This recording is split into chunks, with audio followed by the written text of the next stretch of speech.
Hello बच्चों, चलिए प्रश्न पढ़ते हैं। तो प्रश्न में दिया गया है फाइब्रिनोजन से फाइब्रिन के परिवर्तन में उत्प्रेरक होता है। तो हमारे पास विकल्प दिए गए हैं थ्रोम्बिन, प्रोथ्रोम्बिन, थ्रोम्बोप्लास्टिन या फिर उपरोक्त सभी।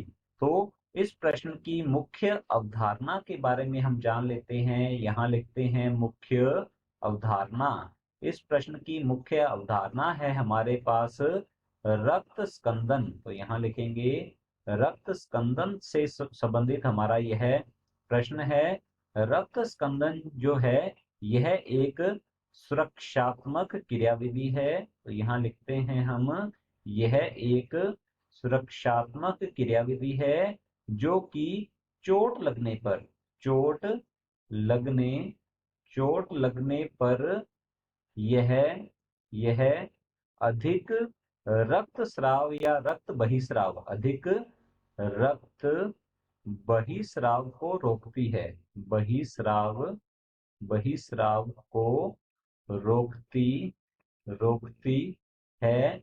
इसे कहा जाता है रक्त स्कंदन या फिर इसे रक्त का थक्का निर्माण इसे रक्त का थक्का निर्माण भी कहा जाता है। और रक्त के थक्के के निर्माण में कुल 13 रक्त स्कंदन कारक जो होते हैं, रक्त स्कंदन कारक जो है ये सहयोगी होते हैं। तो हमसे पूछा गया है फाइब्रिनोजन से फाइब्रिन के परिवर्तन में उत्प्रेरक होता है।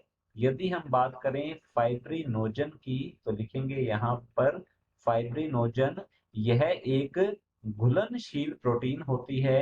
तो यहाँ लिखते हैं यह एक घुलनशील प्लाज्मा प्रोटीन है, रक्त प्लाज्मा में पाई जाती है।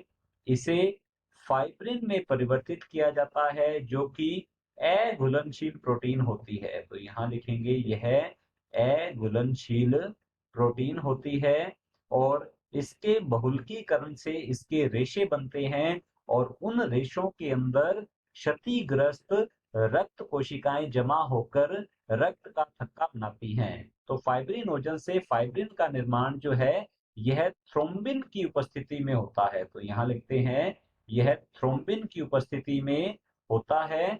तो हमारा जो प्रश्न है फाइब्रिनोजन से फाइब्रिन के परिवर्तन में उत्प्रेरक होता है, तो यह उत्प्रेरक होता है थ्रोम्बिन। तो चलिए देखते हैं विकल्प की ओर। विकल्प ए दिया गया है थ्रोम्बिन, तो हमारा पहला विकल्प बिल्कुल सही उत्तर है।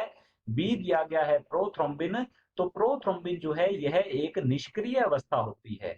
यह है निष्क्रिय अवस्था। यह निष्क्रिय अवस्था हम कह सकते हैं थ्रोम्बोकाइनेज एंजाइम की उपस्थिति में थ्रोम्बिन में परिवर्तित हो जाती है। तो हमारा बी विकल्प गलत होगा। सी विकल्प दिया गया है थ्रोम्बोप्लास्टिन, तो हमारा सी विकल्प भी गलत होता है। और डी दिया गया है उपरोक्त सभी, तो हमारा डी विकल्प भी गलत होगा। विकल्प ए बिल्कुल सही उत्तर है। आशा करता हूं आपको समझ में आया होगा। धन्यवाद।